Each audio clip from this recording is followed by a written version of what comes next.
luxury SUVs, electric generators, and in the distance, a fleet of custom 737s that had delivered the falconers from Saudi Arabia and other Arab countries. Outside each tent were several tall perches for hooded birds. Although Osama bin Laden wasn't a falconer himself, he had business with the members of the Saudi royal family who were camped there. "Maybe you imported a little of Wyoming?" she said. "No one ever claimed dreams had to make perfect sense." "This one sure as hell didn't," Nate said, swinging his feet out from beneath the covers. The floor was cold. "And if Joe was there, it couldn't have been Afghanistan. Joe never goes anywhere as far as I know."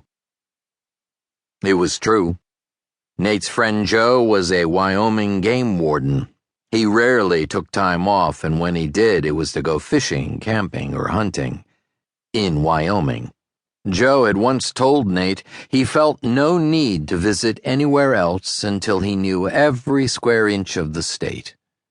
Since Wyoming was nearly 100,000 square miles, the statement was akin to Joe admitting he would never travel anywhere ever. Nate stood and stretched. He still felt lingering pain from his wounds, especially in the morning.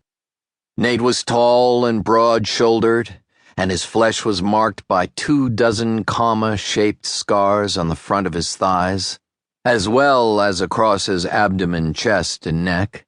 That's where the doctors had dug out the double-aught buckshot pellets that were slightly larger than the size of a .22 round. The previous spring, he'd been hit in an ambush by 2 men with shotguns. Nate was unarmed at the time. While he'd been in critical condition in a hospital in Billings after the assault, Liv had been imprisoned in an underground root cellar on a compound owned by a family of savages. Rest, exercise, stretching, and reclaiming his life as a falconer had led to his recovery. Liv had recovered as well, although her injuries had been psychological. She'd healed, but not to the point where she could sleep yet without a light on. After they'd reunited, he and Liv had gone off the grid and had stayed in a remote cabin they'd been offered by a friendly rancher in southern Wyoming. His peregrine and red-tailed hawk, released from his van by the family of white trash miscreants named Kates, had both somehow located him and returned. It was a small miracle, and the reunification had astounded Liz Brannon. Nate, who had become accustomed to small miracles he couldn't explain, had simply shrugged. "There were so many strange things in that dream," he said to Liv. "I've never flown a gerfalcon, for one thing.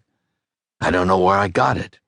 And I was wearing 2 guns strapped across my chest like some kind of Western outlaw.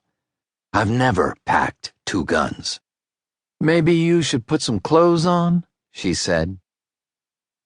Nate slept naked, and he didn't mind walking around the cabin unclothed.